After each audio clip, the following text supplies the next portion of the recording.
अब हम पढ़ेंगे ये 1.3 जो टॉपिक है इसका नाम है other modes of nutrition in plants. इससे पहले हमने पढ़ा था जो मेन मोड ऑफ न्यूट्रिशन होता है ऑटोट्रोपिक न्यूट्रिशन, जिसमें कि पौधे अपना खाना खुद बनाते हैं। अब ये है ऑटोट्रोपिक के अलावा भी कुछ तरीके होते हैं प्लांट्स में खाने के लिए, न्यूट्रिशन के लिए।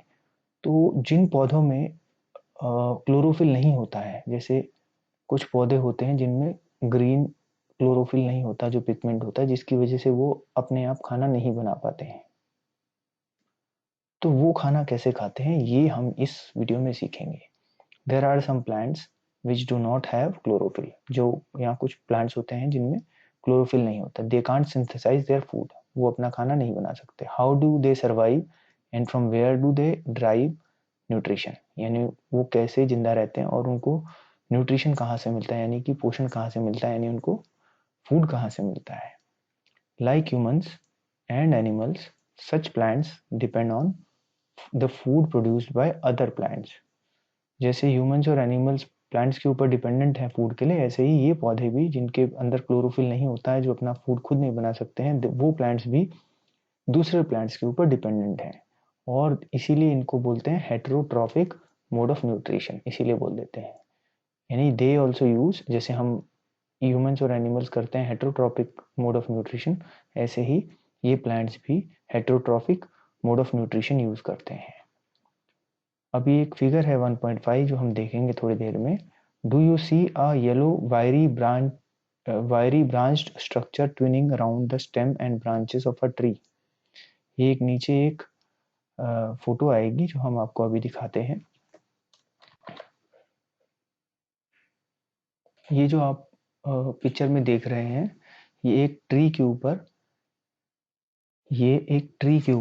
ये बेल है एक, जो कि ये वाइन है, एक तरह की बेल है जो कि इस ट्री के ऊपर लगी हुई है। और ये इसी से ये येलो कलर की है और इसमें क्लोरोफिल नहीं होता इसकी लीव्स में, इसलिए ये अपना खाना खुद नहीं बना सकती। तो ये जिस पेड़ पर रहती है, जिस पेड़ पर होती है, उसी पेड़ से इसका फूड ले लेती है। तो अब हम इसको और पढ़ लेते हैं इसके बारे में। इसको बोलते हैं कसकटा, यानी अमरबेल। तो इसके बारे में हम और पढ़ते हैं।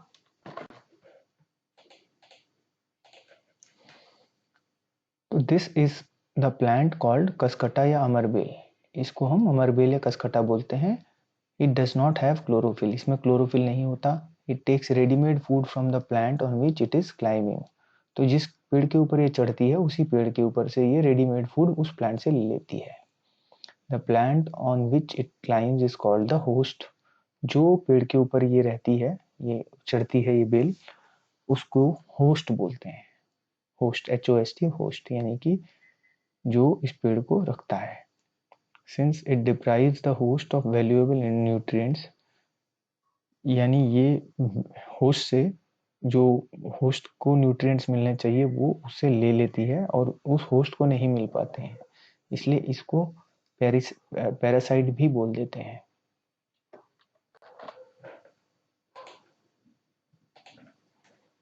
तो Cuscuta is called the parasite. ये मतलब ये दूसरों के ऊपर आश्रित रहता है खाने के लिए, यानी दूसरों से खाना छीन लेता है। Are we and other animals also kind of parasites. क्योंकि हम भी ट्रीज से न्यूट्रिशन लेते हैं, तो क्या हम भी पैरासाइट्स हैं? ये हम टीचर से पूछ सकते हैं। You should think about it and discuss with your teacher. यानी ये हम टीचर से पूछ सकते हैं। अब नेक्स्ट है, हैव यू सीन और heard of plants that can eat animals.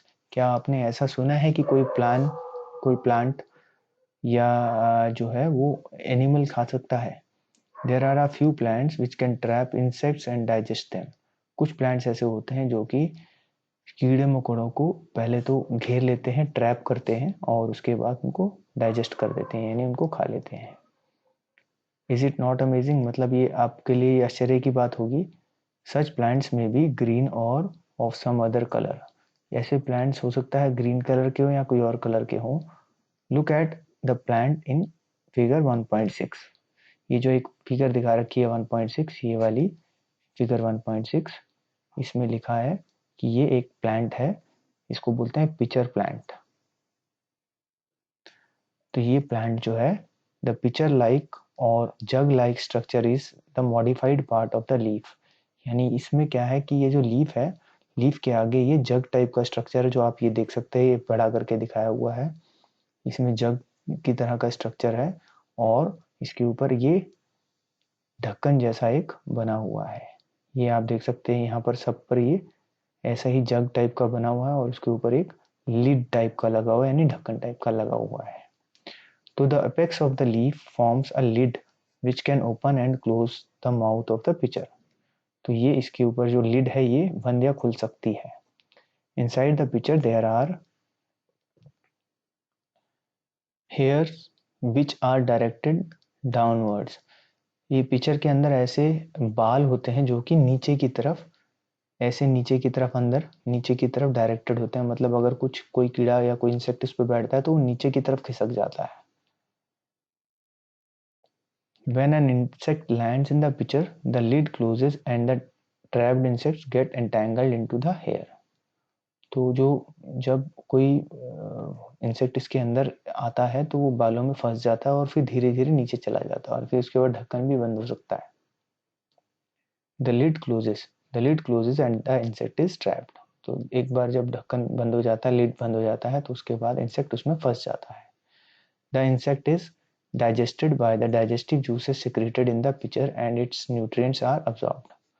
तो जब ये एक बार इंसेक्ट ट्रैप हो जाता है, फंस जाता है, तो उसके बाद इसी पिचर के अंदर ही ये पेड़ जो है डाइजेस्टिव जूसेस निकालता है। जैसे हमारे स्टमक में डाइजेस्टिव जूस निकलते हैं किसी चीज़ को डाइजेस्ट करने के लिए, ऐसे ही इसमें डाइजेस्टिव जूसेस आ जाते हैं जो इस इंसेक्ट को जो फंसा हुआ है उसको डाइजेस्ट करते हैं और उसका जो न्यूट्रिएंट्स होते हैं उसको ऑब्जर्व कर लेते हैं प्लांट के अंदर। Such insect eating plants are called insectivorous plants. तो इस तरह के जो प्लांट्स होते हैं, जैसे पिचर प्लांट है, ऐसे और भी प्लांट्स होते हैं जो हम आपको अभी एक वीडियो में दिखाएंगे। इनको बोलते हैं इंसेक्टिवोरियस प्लांट्स, यानी कि इंसेक्ट्स खा सकते हैं। Is it possible that such plants do not get all the required nutrients from the soil in which they grow. क्या ये पॉसिबल है कि ऐसे प्लांट्स को सारे न्यूट्रिएंट्स सॉइल से नहीं मिलते हो जिसके कारण उनको ऐसा करते हो, ये जो है इंसेक्ट्स को डाइजेस्ट करना हो। तो अब हम ये पिचर प्लांट और ऐसा ही एक और प्लांट होता है, उन दोनों के वीडियोस देखते हैं। ये एक पिचर प्लांट का वीडियो है जो कि आप देखेंगे, इसमें एक मक्खी है जो कि इसमें ट्रैप होती हुई आपको दिखाई देगी। आप इस वीडियो को देखें प्लीज। है ये पिचर प्लांट का वीडियो है। इसमें उसके बाद फिर ये ढक्कन, इसका जो लिड है ये भी क्लोज हो जाता है। अब इसके बाद हम नेक्स्ट वीडियो देखेंगे जो एक और इसी तरह का प्लांट है जिसको वीनस ट्रैप बोलते हैं, वो भी हम देखेंगे। ये है वीनस फ्लाई ट्रैप जिसको आप अब देखेंगे। इसमें ये जो ये प्लांट है ये इंसेक्ट्स को अपने अंदर ट्रैप कर लेगा। आप देखेंगे अभी ये ट्रैप कर रहा है, ये देखिए ये ट्रैप हो गया इंसेक्ट इसमें। ऐसे ही एक और भी अभी इंसेक्ट आप ट्रैप होते हुए देखेंगे। ये देखिए ये भी ट्रैप्ड है। एक और भी अभी देखेंगे आप, ये जो है ये भी ट्रैप होने वाला है अभी। ये देखिए ये भी ट्रैप हो गया। तो आपने ये देखिए ये दोनों वीडियोस, ये दोनों अलग अलग ये दोनों जो है ये अलग अलग प्लांट्स हैं। एक है वीनस फ्लाई ट्रैप जो ये अब आप देख रहे हैं, और एक पहले आपने देखा था जो था पिचर प्लांट। ये दोनों इंसेक्टिवोरियस प्लांट्स हैं। अब हम दोबारा से चैप्टर पर चलते हैं। तो अभी तक हमने देखा है कि ये जो इंसेक्टिवोरियस प्लांट्स कैसे इंसेक्ट्स को ट्रैप करते हैं। अब हम नेक्स्ट देखते हैं सेप्रोट्रॉप्स। ये सेप्रोट्रॉप्स क्या होते हैं, इनके बारे में हम अभी पढ़ते हैं। तो ये जो सेप्रोट्रॉप्स होते हैं, जैसे कि आपने मशरूम देखे होंगे, you might have seen packets of mushrooms sold in the vegetables market। तो आपने देखे होंगे मशरूम के पैकेट बाजार में सेल होते हुए। तो मशरूम्स भी एक सेप्रोट्रॉप्स हैं। ये हम समझ लेते हैं सेप्रोट्रॉप्स होते क्या हैं। और इसी तरह से हमने मशरूम की तरह ही जब हम बारिश के मौसम में हम कई बार ज़मीन से या फिर कहीं जहाँ पर कोई कुछ सड़ रहा हो, कोई अनाज या कुछ लकड़ी वगैरह कोई वुड रॉटन हो, उसके ऊपर भी आपने देखा होगा ये मशरूम लाइक ये स्ट्रक्चर ऐसे बाहर आ जाते हैं, जो कि खाने ठीक नहीं है, ये पॉइजनस होते हैं। लेकिन जो कुछ लोग मशरूम की खेती करते हैं, मशरूम कल्टीवेशन करते हैं, जो कि अपने घर में मशरूम उगाते हैं, वो क्लीन होते हैं, उनमें पॉइजनस नहीं होते हैं, उनको खाया जा सकता है। लेकिन ये दोनों एक ही जो इनका प्रिंसिपल है वो एक ही प्रिंसिपल पर ये पौधे लगते हैं। तो let us find out what type of nutrients they need to survive and from where they get them. तो इनको न्यूट्रिएंट्स कहाँ से मिलते हैं, अब हम वो देखते हैं कि मशरूम को न्यूट्रिएंट्स कहाँ से मिलते हैं। तो इसका है टेक अ पी, और इसी तरह से हम जो है फंजाई भी देखते हैं। जो ये फंगस लगती है यानी फफूंदी लग जाती है, वो भी इसी तरह से ही मशरूम की तरह, सेम मशरूम की तरह ही सेफ्रोट्रॉफिक न्यूट्रिशन लेती है। तो सेफ्रोट्रॉफिक न्यूट्रिशन का मतलब होता है जहाँ पर ये लगते हैं, जो जैसे किसी सड़ी हुई लकड़ी के ऊपर लगेंगे या किसी और सामान के ऊपर जो कि डिकम्पोज हो रहा है या सड़ रहा है उसके ऊपर लगेंगे, तो उसमें से ये अपना न्यूट्रिशन ले लेते हैं। तो अब हम ये एक्टिविटी देखते हैं जो फंगस के ऊपर बेस्ड है, यानी फफूंदी के ऊपर कि ब्रेड को फफूंदी कैसे या फंगाई कैसे लगती है। Take a piece of bread and moisten it with water, leave it in a moist warm place for 2 to 3 days और until fluffy patches appear on them। यानी फिगर 1.8। तो ऐसे जैसे हम एक ब्रेड का पीस ले लेते हैं और ब्रेड के पीस को ऊपर थोड़ा सा पानी डाल के उसको 2-3 दिन तक एक पॉली बैग में, जिप लॉक बैग में डाल के रख देते हैं। तो 2-3 दिन के बाद उसमें ऐसे फंगाई डेवलप होना शुरू हो जाती है, और थोड़े दिनों के बाद तो और ऐसी दानेदार फंजाई भी दिख जाती है जो कि पॉइजनस होती है, इसको खाना नहीं चाहिए। तो observe the patches under a microscope और अ मैग्नीफाइंग ग्लास। तो अगर हम इसको मैग्नीफाइंग ग्लास में या माइक्रोस्कोप में देखें तो हम कुछ ये ऑब्जर्व करेंगे कि इसमें मोटे मोटे रुई के दाने टाइप बन गए हैं, जो हम यहाँ देख सकते हैं। ये माइक्रोस्कोप में है, ये दाने दाने दिख रहे हैं हमको, तो ये लेंस में है, सॉरी, ये दाने ऐसे बन जाते हैं। तो these organisms are called fungi, इनको हम बोलते हैं फंजाई, यानी ये जो फंजाई है, फफूंदी बोलते हैं जो हिंदी में हम। They have a different mode of nutrition. तो इनका न्यूट्रिशन का तरीका अलग है, और कुछ लोग इसको मोल्ड भी बोल देते हैं। They absorb the nutrients from the bread, ये ब्रेड से न्यूट्रिएंट्स ले रहे हैं जिसके ऊपर ये लगे हैं। This mode of nutrition in which organism take its nutrients from dead and decaying matter is called saprotrophic nutrition. यानी ये ऐसा जो और ये जो और ब्रेड के ऊपर जो ये फंजाई लगी है, ये ब्रेड से, जो सड़ी हुई ब्रेड है, पुरानी ब्रेड है, उससे अपना न्यूट्रिशन ले रही है। तो ऐसे जो सड़ी हुई ब्रेड के ऊपर, यानी जो सड़े हुए मैटर से या डेड मैटर से या डिकेइंग मैटर से अपना न्यूट्रिशन लेते हैं, उसको सेप्रोट्रॉपिक न्यूट्रिशन बोलते हैं। सेम चीज हम इसमें भी होता है, मशरूम में भी।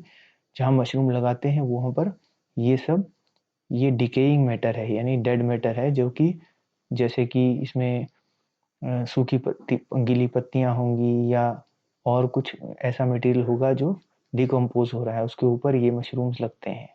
तो ये मशरूम्स अपना जो न्यूट्रिशन लेते हैं, ये इस मैटर से लेते हैं, जो ये नीचे दिया हुआ है, ये जो सड़ा हुआ मैटर, इससे ये अपना न्यूट्रिशन लेते हैं और ये ग्रो करते हैं।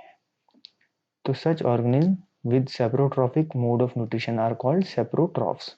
तो ऐसे ऑर्गेनिज्म जो सेप्रोट्रॉफिक न्यूट्रिशन यूज करते हैं न्यूट्रिशन के लिए, उनको हम सेप्रोट्रॉफ्स बोल देते हैं। जैसे हम ट्रीज क्योंकि ऑटोट्रॉफिक है, न्यूट्रिशन करते हैं, उसको हम ऑटोट्रॉफ बोलते हैं। ऐसे ही हम एनिमल्स और ह्यूमंस जो कि ट्रीज के ऊपर डिपेंडेंट हैं, दूसरों के ऊपर डिपेंडेंट हैं, हम उनको हेट्रोट्रॉपिक बोल देते हैं। और जो saprotrophic mode of nutrition use करते हैं, जैसे कि मशरूम एंड फंजाई, उनको हम सेप्रोट्रॉफ्स बोल देते हैं।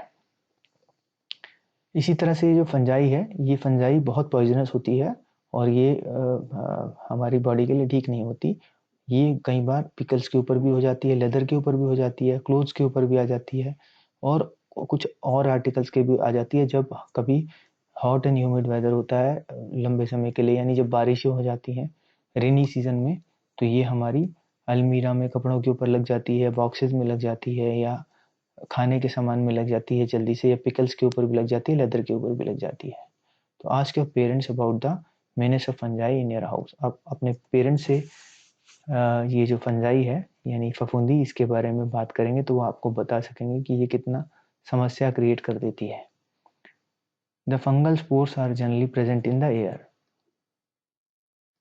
ये जो फंजाई होती है, ये फंगल स्पोर्स जनरली एयर में होते हैं, और जब ये किसी खराब चीज़ के ऊपर पड़ते हैं तो ये फंगस उसके ऊपर लगना शुरू हो जाती है। जैसे पुरानी कोई चीज़ होती है, जैसे खाना हो गया पुराना, या ब्रेड हो गई पुरानी, या बिस्किट्स पुराने गीले मॉइस्चर वाला कुछ फ्रूट्स हो गया, तो उनके ऊपर ही लग जाती है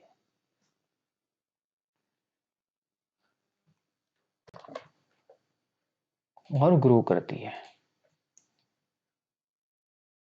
now you can figure out how we can protect your our things from getting spoiled. अब आप समझ गए होंगे कि हम ऐसे अपनी चीज़ों को कैसे बचा सकते हैं अगर हम हॉट या ह्यूमिड क्लाइमेट में अगर हम अपनी चीज़ों को वेट नहीं होने दें, मॉइस्चर कम लगे खाने पे या चीज़ों पर, या पुरानी चीज़ें कम रखें, तो फंगाई हमारे कम घर में कम लगती है। Some organism live together and share both shelters and nutrients. This relationship is called symbiosis. अब हम पढ़ेंगे एक और तरीका है जो न्यूट्रिशन का, उसको बोलते हैं सिम्बायोसिस। इसमें क्या होता है, दो ऑर्गेनिज्म होते हैं अलग अलग से, लेकिन वो एक साथ शेल्टर और न्यूट्रिएंट शेयर करते हैं, यानी कि एक शेल्टर प्रोवाइड करता है और दूसरा उसको न्यूट्रिएंट प्रोवाइड करता है। For example, certain fungi live inside the roots of plants. कुछ फंजाई वैसे होते हैं जो कि प्लांट की रूट में रहते हैं। The plants provide nutrients to the fungi and in turns the fungus provides water and certain nutrients. तो ये दोनों, जैसे प्लांट है और वो फंजाई है, तो प्लांट्स जो है न्यूट्रिएंट्स देता है फंजाई को, और फंजाई बदले में क्या देता है, वाटर एंड न्यूट्रिएंट्स, कुछ न्यूट्रिएंट्स जो कि वो जमीन से लेकर के उसके रूट्स को दे देता है। इन organisms called lichens, a chlorophyll containing partner which is an algae and a fungus live together। तो इसमें ये लिचन्स करके होती हैं कुछ, आपको हम फोटो दिखा देंगे अभी।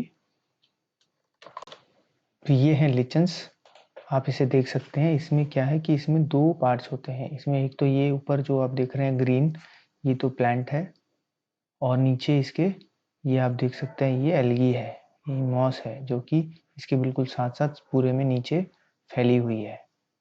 तो एल्गी इसको प्लांट को न्यूट्रिशन प्रोवाइड करती है नीचे से और पानी, और जो ये ऊपर का पेड़ है ये एल्गी को जो है उसको फूड यानी कि न्यूट्रिशन पूरा देता है। तो इसको बोलते हैं सिम्बायोसिस, सिम्बायोटिक न्यूट्रिशन।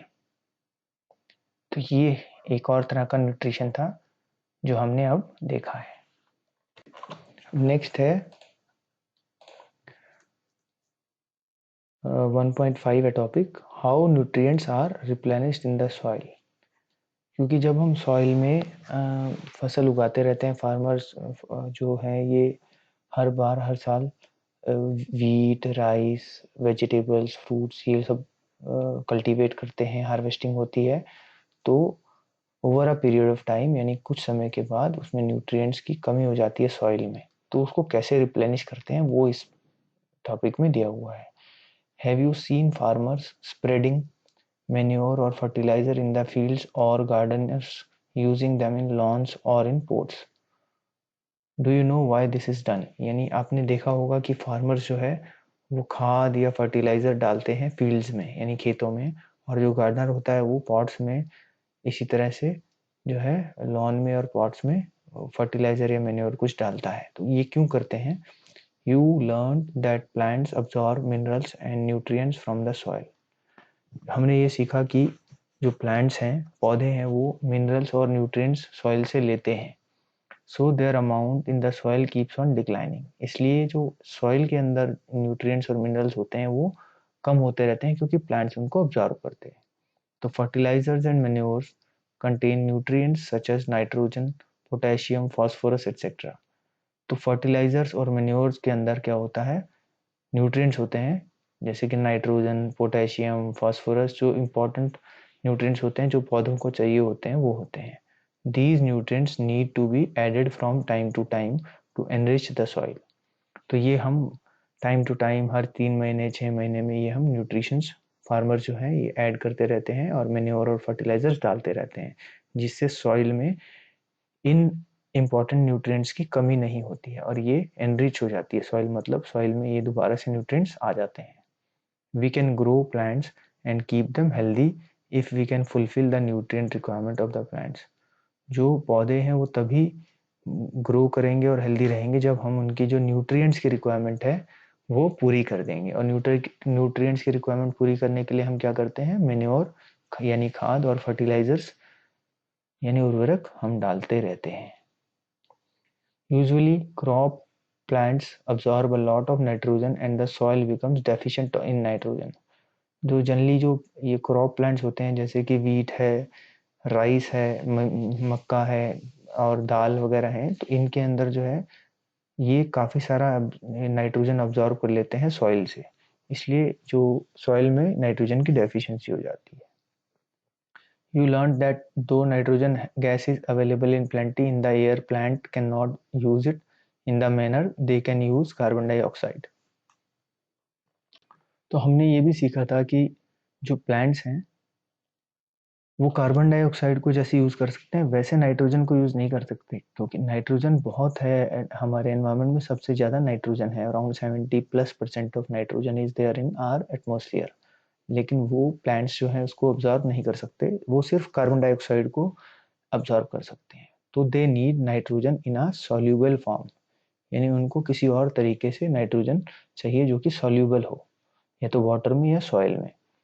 तो the bacterium called rhizobium can take atmospheric nitrogen and convert it into a usable form. यानी एक बैक्टीरिया होता है जो हमने आपको पहले भी बताया था, उसका नाम होता है राइजोबियम। ये राइजोबियम जो है ये जो एटमॉस्फेयर की नाइट्रोजन होती है, हवा में जो नाइट्रोजन है उसको कन्वर्ट करके सॉइल के अंदर यूजेबल फॉर्म में डाल देता है, यानी उसको पौधे यूज कर सकते हैं। But rhizobium can not make its own food. लेकिन राइजोबियम खुद अपना खाना नहीं बना सकता, so it often lives in the root of gram, peas, moong, beans and other legumes and provides them with nitrogen. तो जो राइजोबियम है ये खुद अपना खाना नहीं बना सकता, तो ये जनरली रूट्स में रहता है, जो जड़ें होती हैं पौधों की, जैसे ग्राम यानी चना, मटर, मूंग, बीन्स और बाकी जो दाल वगैरह होती है उनकी उसमें रहता है जड़ में, और उनको नाइट्रोजन देता है। In return the plants provide food and shelter to the bacteria. और जो प्लांट्स होते हैं इन रिटर्न इस बैक्टीरिया को खाना देते हैं और शेल्टर भी देते हैं। शेल्टर मतलब छाया या घर देते हैं। तो दे दस हैव अ सिम्बायोटिक रिलेशनशिप। तो इसलिए जो प्लांट्स होते हैं और जो ये राइजोबियम बैक्टीरिया है इनके अंदर भी एक सिम्बायोटिक रिलेशनशिप है। जैसे हमने सिम्बायोसिस पढ़ा था लिचन का, इसी तरह से प्लांट्स और बैक्टीरिया में भी symbiotic relationship है। This association is of great significance for the farmers। यानी ये जो एसोसिएशन है ये बहुत इंपॉर्टेंट है फार्मर्स के लिए, क्योंकि इस एसोसिएशन से जो बैक्टीरिया है वो पौधों को नाइट्रोजन यूजेबल फॉर्म में देते रहता है, जिसकी वजह से they can reduce the use of nitrogen fertiliser where leguminous plants are there. तो ये जो नाइट्रोजन है, नाइट्रोजन फर्टिलाइजर कम डालना पड़ता है, क्योंकि जो बैक्टीरिया है वो खुद ही नाइट्रोजन बना करके प्लांट्स को अवेलेबल करा देता है। तो मोस्टली दालें जो हैं, दाल वगैरह जो हैं, ये जो है are obtained from leguminous plants, यानी कि ये जो जिनमें लेग्यूम होते हैं, यानी जो ये फली वाली सब्जियां होती हैं जिस जो कि बीन्स वगैरह होती हैं, जिनमें उनके अंदर ये राइजोबियम जरूर उनके रूट्स में मिल जाता है। In this chapter you have learned that most of the plants are autotrophs. हमने इस चैप्टर में पढ़ा है कि ज़्यादातर प्लांट्स ऑटोट्रॉफ्स हैं, यानी अपना खाना खुद बनाते हैं। Only a few plants are parasitic और सेप्रोट्रॉफिक। कुछ ही प्लांट्स होते हैं जो या तो पैरासिटिक हैं यानी पैरासाइट की तरह होते हैं, जैसे कि वो अमरबेल या कैस्कटा है। कुछ प्लांट्स होते हैं सेप्रोट्रॉफिक, जो कि जैसे कि मशरूम है और फंजाई है। और कुछ होते हैं जो कि दूसरे इंसेक्ट्स को खाते हैं, उनको बोलते हैं हम इंसेक्टिवोरियस। वो होते हैं जैसे पिचर प्लांट और Venus flytrap. They drive nutrition from other organism, वो जो है दूसरे ऑर्गेनिज्म से न्यूट्रिशन लेते हैं। All animals are categorized as heterotrophs since they depend on plants and other animals for food. और जो एनिमल्स होते हैं वो हेटेरोट्रॉफ्स होते हैं, यानी दूसरों पर आश्रित होते हैं, खाने के लिए डिपेंडेंट होते हैं, इसलिए उनको हम हेटेरोट्रॉफ बोलते हैं, जो क्योंकि वो प्लांट्स के ऊपर फुली या दूसरे एनिमल्स के ऊपर फुली डिपेंडेंट होते हैं खाने के लिए। Can we say that the insectivorous plants are partial heterotrophs? तो क्या हम कह सकते हैं कि इंसेक्टिवोरस प्लांट्स भी पार्शियल हेटेरोट्रॉफ्स हैं? ये आप अपने टीचर से बात करिएगा, जब टीचर्स आपको स्कूल में पढ़ाएंगे तब आप उनसे ये जरूर क्वेश्चन करना है कि इंसेक्टिवोरस प्लांट्स हैं जैसे पिक्चर प्लांट, ये हेटेरोट्रॉफ्स हैं या नहीं है। तो अब ये कुछ कीवर्ड्स हैं, हम कीवर्ड्स को भी पढ़ लेते हैं। ऑटोट्रॉफिक, ऑटोट्रॉफिक का मतलब होता है ये एक न्यूट्रिशन होता है, ऑटोट्रॉफिक न्यूट्रिशन, जिसमें प्लांट्स अपना खाना खुद बना देते हैं। क्लोरोफिल, क्लोरोफिल एक ग्रीन कलर का पिगमेंट होता है जो कि प्लांट्स की लीव में होता है। और ये क्लोरोफिल बहुत इंपॉर्टेंट पिगमेंट होता है लीव में, जिससे पेड़ जो ट्रीज हैं, लीव्स जो हैं अपना खाना सनलाइट की प्रेजेंस में बनाते हैं। इसी तरह से हेटेरोट्रॉफ्स होते हैं जो एनिमल्स या ह्यूमन बीइंग होते हैं जो कि दूसरों पर डिपेंडेंट है फूड के लिए, प्लांट्स के ऊपर डिपेंडेंट है या दूसरे एनिमल्स के ऊपर, तो उसको हेटेरोट्रॉफ्स बोलते हैं। होस्ट, होस्ट वो होता है जो कि दूसरे प्लांट्स को अपने ऊपर आश्रित कर देता है, यानी दूसरे प्लांट्स को फूड प्रोवाइड करता है। जैसे हमने एक कसकटा जो बेल है, अमर बेल, उसको हमने देखा, वो एक होस्ट प्लांट ट्री के ऊपर क्लाइम करती है यानी चढ़ जाती है और उसी से अपना जो न्यूट्रिशन है वो लेती है। इसी तरह से है इंसेक्टिवोरियस, इंसेक्टिवोरियस वो प्लांट्स होते हैं जो इंसेक्ट्स खाते हैं, जैसे कि पिचर प्लांट या वीनस फ्लाईट्रैप। न्यूट्रिएंट, न्यूट्रिएंट मतलब होता है वो कंपोनेंट फूड के जो हमारी बॉडी को न्यूट्रिशन देते हैं और जो हमारी बॉडी के लिए या किसी भी लिविंग बीइंग के लिए बहुत इंपॉर्टेंट कंपोनेंट है फूड का, उसको न्यूट्रिएंट बोलते हैं। जैसे कि कार्बोहाइड्रेट, प्रोटीन, विटामिन, मिनरल्स, इस तरह से, या फैट्स, तो ये न्यूट्रिएंट्स होते हैं। न्यूट्रिशन क्या होता है? Nutrition is taking food and doing your daily processes, यानी खाना खाना और जो खाने को डाइजेस्ट करना और उससे जो एनर्जी मिलती है या जो भी उससे न्यूट्रिएंट्स मिलते हैं उससे अपने आप ग्रो करना और जो है दूसरे एक्टिविटीज करना, जो हमारे बॉडी के प्रोसेस होते हैं वो करना। पैरासाइट, पैरासाइट वो जो दूसरों से अपना जो प्लांट्स दूसरों से अपना खाना छीन लेते हैं या चोरी कर लेते हैं, उनको पैरासाइट बोलते हैं। जैसे कि अमर बेल एक ट्री के ऊपर पैरासाइट का काम करती है, यानी कैस्कटा जो है। फोटोसिंथेसिस हमने सीखा था। फोटोसिंथेसिस एक बहुत इंपॉर्टेंट एक्टिविटी है जिसमें प्लांट्स सनलाइट और कार्बन डाइऑक्साइड और वाटर की मदद से, कार्बन डाइऑक्साइड प्लस वाटर से, सनलाइट और क्लोरोफिल की प्रेजेंस में